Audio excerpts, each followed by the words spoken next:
وأوحى ربك إلى النحل أن اتخذي من الجبال بيوتا ومن الشجر ومما يعرشون ثم كلي من كل الثمرات فاسلكي سبل ربك ذللا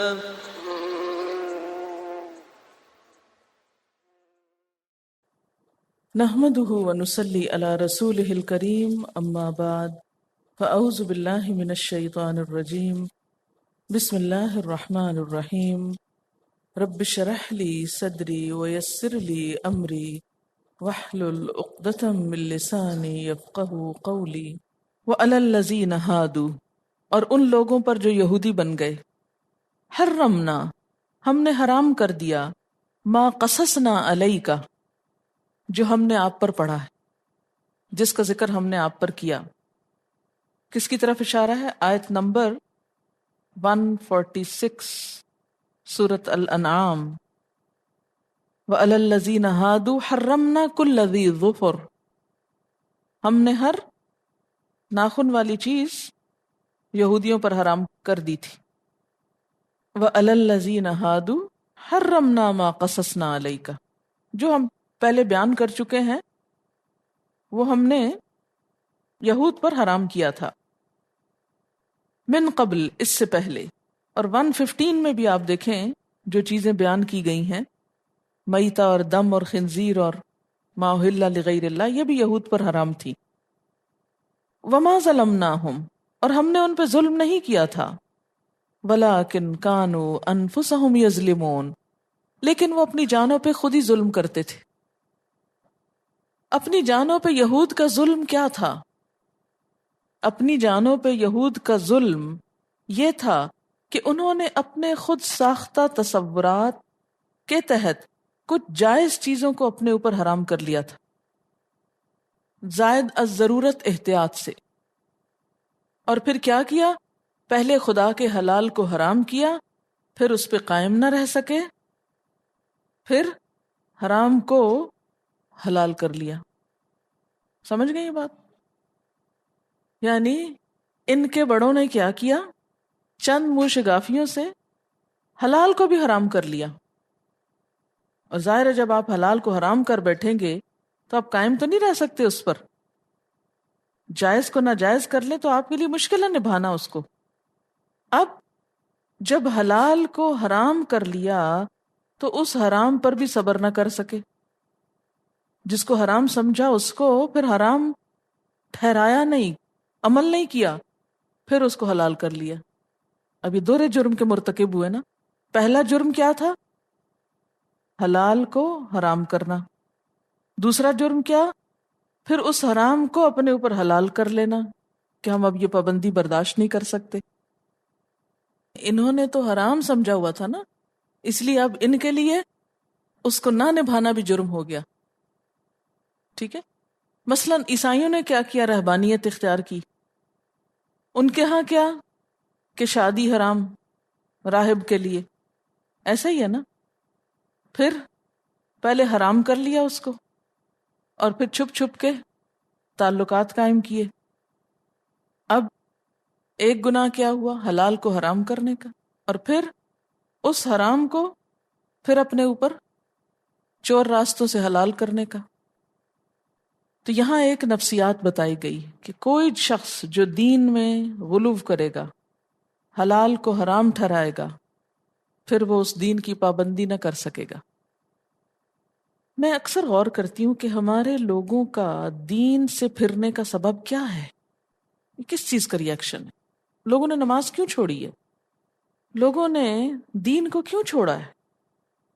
اس میں صرف یہ وجہ نہیں ہے کہ باہر اٹریکشنز بہت ہو گئی ہیں، اس میں ایک وجہ یہ بھی ہے کہ دین کو جب ہم نے مشکل بنایا، رخصتوں کو ختم کر دیا، تقوی کے شوق میں ناروا پابندیاں لگائیں، پھر وہ پابندیاں برداشت نہ ہوئیں اور دوسرے اینڈ پہ نکل گئے۔ حدیث یا دین میں قصر کی علت کیا؟ سفر، جہاز یا گاڑی نہیں ہے۔ یہ نہیں کہا گیا اگر تم گاڑی پہ بیٹھو تو یہ کرنا، اور گھوڑے پہ بیٹھو تو یہ کرنا، اور اونٹ پہ بیٹھو تو وہ کرنا۔ نہیں. اصل علت یعنی علت کا کیا مطلب؟ سبب. قصر کا کیا ہے؟ سفر. تو سفر ہے، جس پہ مرضی بیٹھ کے آؤ. کل اگر انسان کو پر لگ گئے اور وہ خود اڑنے لگا تو پھر بھی سفر ہے. چلنے کی بجائے کوئی اڑے یا تیر کے آئے.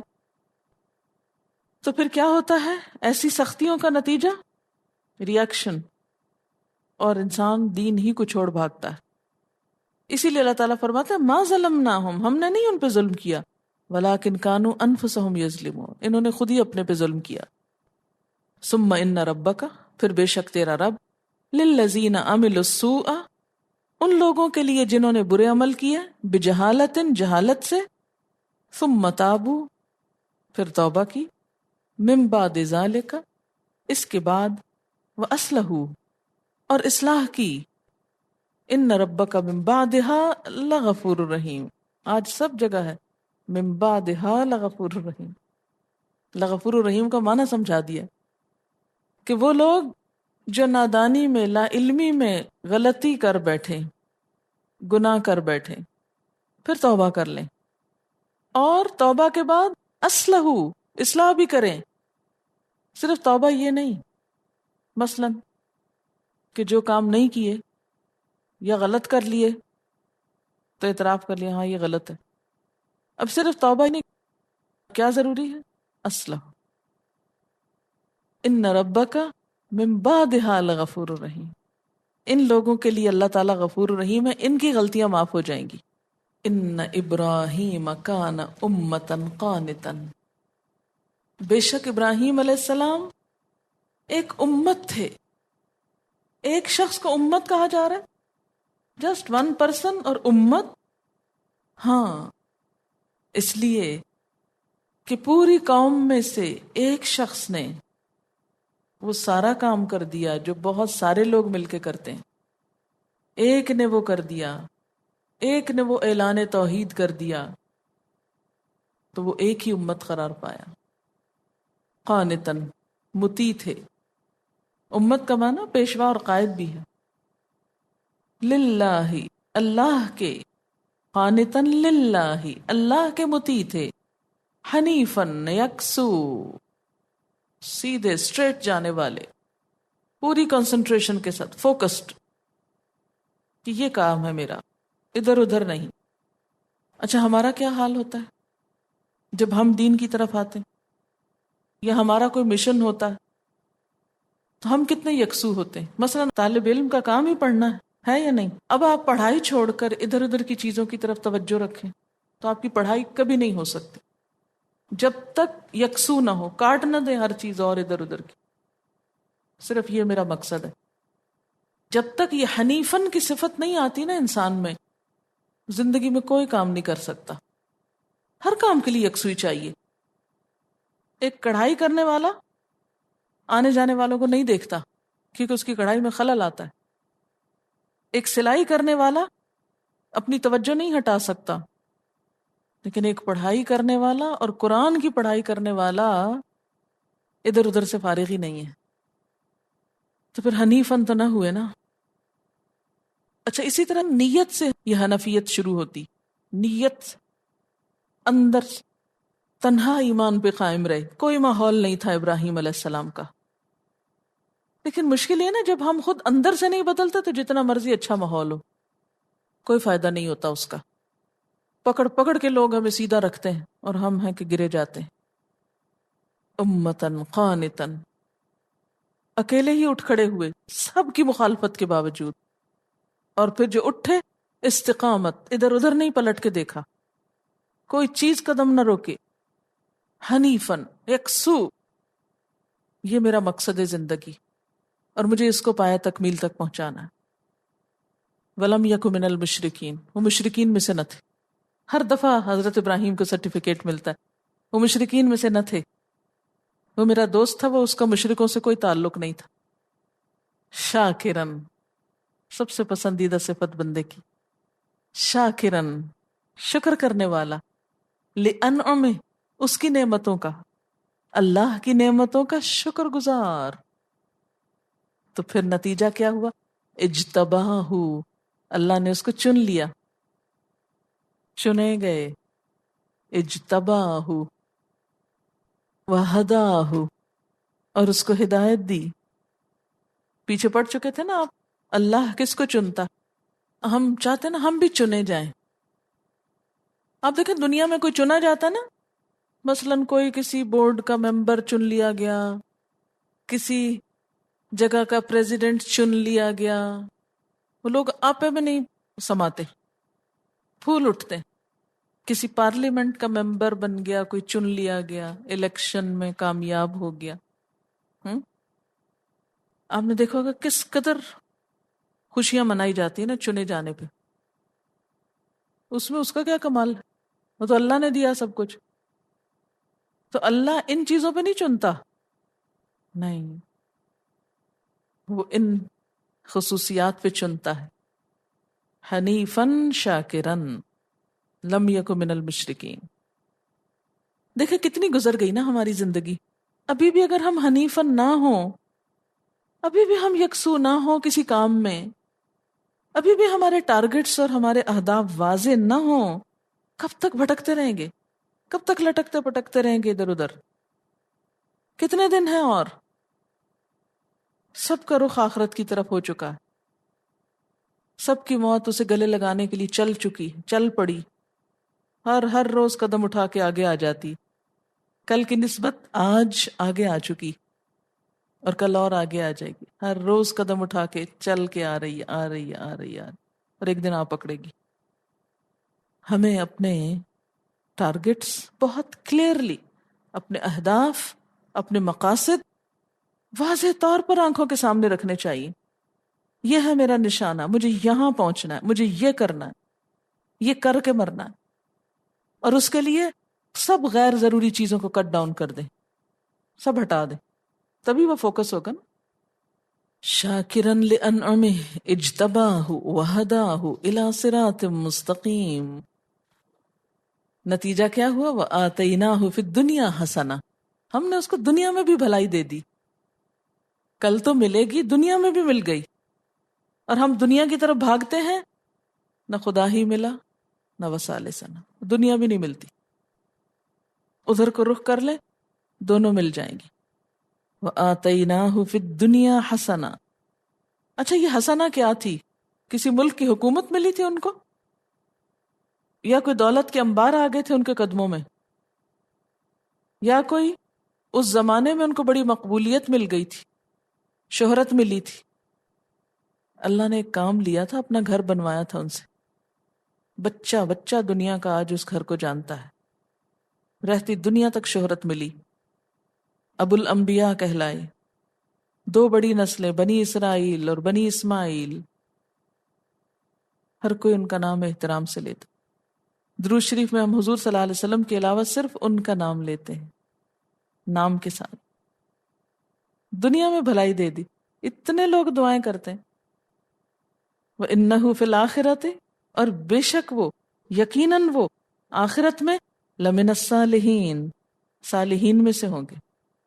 یہ مقام خود بخود ہی مل گیا تھا حضرت ابراہیم علیہ السلام کو، اپنے آپ ان کی جھولی میں ٹوٹے پھل کی طرح آ گرا تھا؟ نہیں، اس کے لیے انہوں نے قربانیاں دی تھیں. ثم اوحینا الیک، پھر ہم نے آپ کی طرف وحی کی. آپ سے مراد کون ہے؟ نبی صلی اللہ علیہ وسلم. آپ کو کہا کیا؟ ان اتبع، کہ تو پیروی کر. اتبع، پیروی کر. کس کی؟ ملت ابراہیم، ابراہیم علیہ السلام کے طریقے کی. یہ کس کو کہا جا رہا ہے؟ نبی صلی اللہ علیہ وسلم کو، کہ آپ ان کے طریقے کی پیروی کریں، ان جیسا بنے، ان کے راستے پہ چلیں. حالانکہ آپ کا تو اپنا مقام اتنا بلند ہے، لیکن آپ کے لیے بھی کس کو اسوہ حسنہ بنا دیا گیا؟ ابراہیم علیہ السلام کو. کتنا بڑا مقام ملا. وما کان من المشرکین، پھر وہی بات، مشرکین میں سے نہ تھے. یہ حنیف کی اپوزٹ بات ہے نا. ان اتبع ملت ابراہیم حنیفا، ملت ابراہیمی کی پیروی کرو. اللہ تعالیٰ نے حضرت ابراہیم علیہ السلام کو اپنا دوست قرار دیا، اور یہاں پر بہت زبردست خراج تحسین ہے. ان ابراہیم کان امۃ قانتا للہ شاکرا لانعمہ اجتباہ وہداہ. اللہ نے ان کو اپنا دوست قرار دیا اور ان کی اطاعت اور شکر گزاری کی وجہ سے ایک امت قرار دیا. پھر نبی صلی اللہ علیہ وسلم کو ان کے طریقے پر چلنے کو کہا. تو یہ حضرت ابراہیم علیہ السلام کو اعزاز کیسے ملا؟ سوچنے کی بات ہے کہ جب اللہ تعالی نے ان کو اپنا دوست بنا ہی لیا تھا تو وقتاً فوقتاً اتنی آزمائشیں کیوں ڈالیں؟ یہ اس لیے تھا کہ ان کی دوستی کسی عام ہستی سے نہ تھی بلکہ کائنات کی سب سے بڑی ہستی سے تھی. وہ سب سے بہتر جانتا تھا کہ ان کے لیے کیا بہتر ہے. ابراہیم علیہ السلام نے اسی حقیقت کا اعتراف کر لیا اور اپنے آپ کو پوری طرح اللہ کے سپرد کر دیا. اسلمت لرب العالمین. لہٰذا اللہ کی طرف سے جب کوئی مشکل بھی آتی تو وہ اللہ ہی کی طرف پھر رجوع کرتے اور کبھی یہ نہیں کہا کہ اللہ کی کیسی محبت ہے کہ آپ بار بار مجھ پہ آزمائشیں ڈالتے ہیں. پھر اللہ تعالیٰ نے انہیں آزمائشوں کی بھٹی سے نکال کر خالص سونا بنا دیا. جتنا بڑا امتحان تھا اتنی ہی بڑی جزا دی کہ دنیا کا امام بنا دیا. معراج کی رات آپ صلی اللہ علیہ وسلم کی ملاقات حضرت ابراہیم علیہ السلام سے 7ویں آسمان پر ہوئی، یعنی اللہ تعالیٰ کے سب سے قریب، عرش کے قریب. تو اگر ابراہیم علیہ السلام پر اتنی آزمائشیں نہ آتی تو یہ درجے کیسے بلند ہوتے؟ اسی طرح اللہ تعالیٰ حضور صلی اللہ علیہ وسلم سے اپنی محبت کا اظہار کرتے ہیں، انہیں اپنا دوست بناتے ہیں. لیکن ہم دیکھتے ہیں کہ نبی صلی اللہ علیہ وسلم کی اطاعت کے باوجود اللہ کی طرف سے آزمائشیں بار بار آئیں. کبھی اللہ تعالیٰ یہ بھی تو کہہ سکتے تھے کہ میرے پیارے بندے کو مکہ والے اتنے ستا رہے ہیں، کوئی پتھر مارتا ہے، کوئی کوڑا پھینکتا ہے، کوئی تانے دیتا ہے، کوئی دھمکیاں دیتا ہے، تو ایسا کریں کہ کل سے گھر بیٹھ کر ہی عبادت کر لیا کریں. ان نافرمانوں کو بتانے کی کوئی ضرورت نہیں، انہوں نے تو ماننا ہی نہیں. یعنی اللہ تعالیٰ حضور صلی اللہ علیہ وسلم کے لیے ایک اور آپشن دے سکتے تھے کہ میرے دوست کو اتنا ستایا جا رہا ہے، کوئی ضرورت نہیں ان لوگوں کے پاس جانے کی، آپ اپنے گھر بیٹھیں یا آرام فرمائیں. نہیں، اللہ تعالیٰ نے ایسا کبھی نہیں کہا، بلکہ ہر جگہ صرف تسلی دی ہے کہ یہ سب ٹھیک ہو جائے گا اور ساتھ ہی عمل کرنے کو کہا ہے. ایسا کیوں کہا؟ ان کے درجات بلند کرنے کے لیے اور پھر ہم سب کو آپ کی اتباع کے لیے. انما جعل السبت علی الذین اختلفوا فیہ. انما بے شک، جعل فرض کیا گیا، بنایا گیا، رکھا گیا، السبت ہفتے کا دن، علی الذین ان لوگوں پر، اختلفوا جنہوں نے خلاف ورزی کی اس میں. تو یہ کیا چیز ہے اور سبت کیا ہے اور اختلاف کی نوعیت کیا تھی؟ تو بات یہ ہے کہ اللہ تعالیٰ نے حضرت موسیٰ علیہ السلام کے لیے جمعے کا دن مقرر کیا تھا، لیکن بنو اسرائیل نے کیا کیا؟ اختلاف کر کے ان کی بات سے ہفتے کا دن تعظیم اور عبادت کے لیے پسند کیا. نہیں، جمعہ نہیں، ہفتہ. جیسے ہم چھٹی کے لیے کبھی جمعہ رکھتے ہیں، کبھی اتوار رکھتے ہیں، تو بنی اسرائیل نے بھی کیا کیا تھا؟ جمعے کا دن چھوڑ کے ہفتہ پسند کیا. تو فرمایا کہ انہوں نے خود ہی پسند کیا تھا. انما جعل السبت علی الذین اختلفوا فیہ، اس میں انہوں نے اختلاف کیا. ایک معنی اس کا یہ بنتا ہے. دوسرا معنی کہ اللہ تعالیٰ نے انہیں حکم دیا کہ تعظیم کے لیے ہفتے میں کوئی ایک دن مقرر کر لو، جس میں اختلاف ہوا. یہود نے اپنے اجتہاد کی بنیاد پر ہفتے کا دن، نصارہ نے اتوار کا مقرر کر لیا، اور جمعہ کے دن کو اللہ تعالیٰ نے مسلمانوں کے لیے مخصوص کر دیا. تیسری بات یہ ہے کہ نصارہ کے اتوار کا دن یہود کی مخالفت کے جذبے سے مقرر ہوا تھا. نصارہ نے اتوار کیوں مقرر کیا؟ کیونکہ یہود نے سیٹرڈے کر لیا تھا.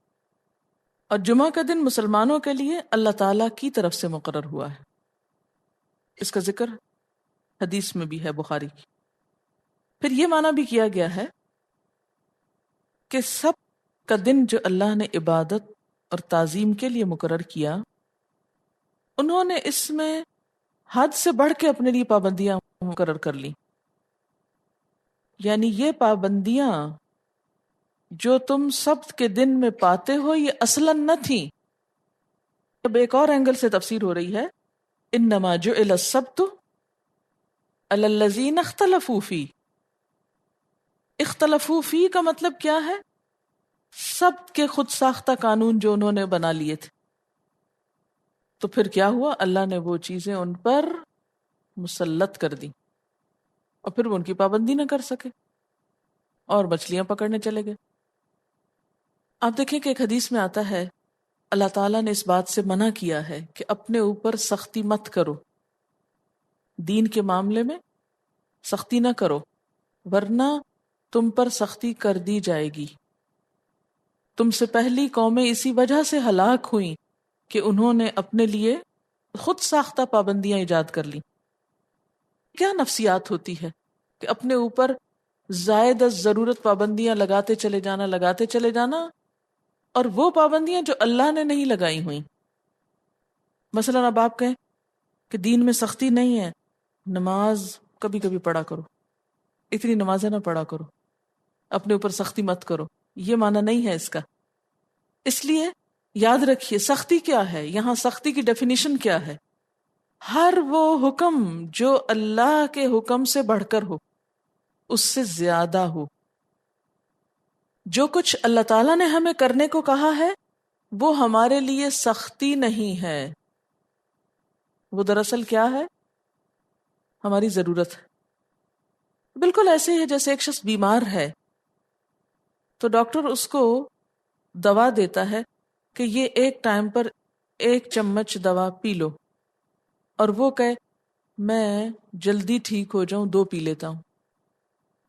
تو وہ اپنی عقل جب استعمال کر رہا ہے صحت مند ہونے کے لیے. ہمارے ایک جاننے والے، ان کی والدہ کو ناک کے قریب کینسر ہوا ہے. میں نے پوچھا کہ کیا وجہ ہوئی، کہ وہ ریئر ہوتا ہے نا اور جگہ پہ ہوتا ہے. وہ کہتے ہیں کہ ان کو سائنسس تھا، دوا دی ڈاکٹر نے ناک میں ڈالنے کے لیے، انہوں نے اس کثرت سے ڈالنا شروع کر دی کہ میں جلدی آرام آ جائے مجھے. تو وہ اتنی زیادہ دوا انٹیک ہو گئی کہ ایک اور چیز میں بدل گیا سب کچھ. تو بعض اوقات ہم لوگ یہ کرتے ہیں نا کہ جلدی ٹھیک ہو جائیں، یا اور اسی قسم کے کچھ وجوہات ہم تلاش کر لیتے ہیں اس رستے سے ہٹنے کے لیے جو ہمارے لیے اصل میں مقرر کیا گیا، اور اس میں ہم اپنا فائدہ سمجھ رہے ہوتے ہیں. دین کے معاملے میں بھی اللہ تعالیٰ نے مثلاً ہر نماز میں کچھ فرائض مقرر کیے ہیں. جیسے صبح کی نماز میں بس 2 فرض ہیں، ظہر میں 4 فرض ہیں، عصر میں 4 فرض ہیں، مغرب میں 3 فرض ہیں، عشاء میں 4 فرض ہیں اور وتر. اب آپ دیکھیں کہ سنتوں میں سے کچھ سنتیں ایسی جو آپ نے کبھی نہیں چھوڑی، جیسے فجر کی سنت کبھی نہیں چھوڑی، نہ سفر میں نہ حضر میں، نیور. قضا بھی ہوئی تو اس کو پڑھا گیا. لیکن کچھ سنتیں ایسی ہیں کہ جو کبھی کبھار آپ نے پڑھی، جیسے غیر مؤکدہ جن کو آپ بولتے ہیں. یہ جو نوافل ہم نے لگائے ہوئے نا نماز کے ساتھ، یہ نماز کا حصہ نہیں ہے، یہ حصہ نہیں ہے. یہ بعد میں علماء نے یہ کہا کہ لوگ عام طور پہ تو نفل نہیں پڑھتے، چلو نماز پڑھ رہے ہوتے تو ساتھ کچھ نفل بھی ڈال دیتے ہیں تاکہ یہ بھی پڑھتے رہیں. مثلاً ظہر کی نماز میں آپ دیکھیں بعد میں 2 نفل پڑھے جاتے ہیں، یا مغرب میں پڑھے جاتے ہیں. اور یہ بھی شرط نہیں کہ 2 ہی پڑھیں، آپ بے شک 10 پڑھیں، لیکن وہ فرض کا حصہ نہیں ہے. اصل نماز فرض ہے. سنتوں کی بہت تاکید ہے، اور اس کے بارے میں کیا فرمایا گیا کہ جیسے جو دن میں 12 سنتیں پڑھے گا اس کے لیے جنت میں گھر کا وعدہ ہے، یعنی فرض نماز کے علاوہ. اور یہ کس لیے ہے کہ فرض میں اگر کوئی کمی کوتاہی ہو جائے تو وہ پوری ہو جائے، لیکن اصل نماز فرض ہی ہے. ٹھیک ہے نا؟ ہم نے کیا کیا کہ وہ مثلاً ظہر کی 12 رکعتوں کو اپنے اوپر 12 کی 12 فرض کر لی. مثلاً ظہر کی جو 4 سنتیں ہیں، اس کے بارے میں یہ روایت بھی ملتی ہے کہ آپ نے 2 بھی پڑھی ہیں، 2 نماز سے پہلے 2 بعد میں. ہمارے یہاں اس کا کوئی کانسیپٹ ہے؟ اس بات کے لیے کوئی زبان بھی نہیں کھولنے دیتا کہ نہیں تم لوگوں کو گمراہ کرتے ہو، دین سے ہٹا دیتے ہو. کسی طرح وہ نماز پڑھ ہی رہے تھے، اب تم نے یہ بھی کہہ دیا کہ چلو اس میں بھی چھٹی کر لیں گے.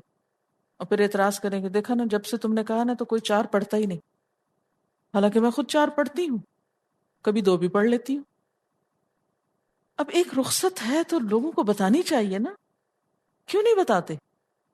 تاکہ لوگ دین کے اندر تو رہیں، ورنہ کیا ہوتا ہے باہر نکل جاتے ہیں، وہ ساری چھوڑ کے چلے جاتے ہیں، 12 کون پڑھے، ساری چھوڑو، دیکھا جائے گا جو ہوگا۔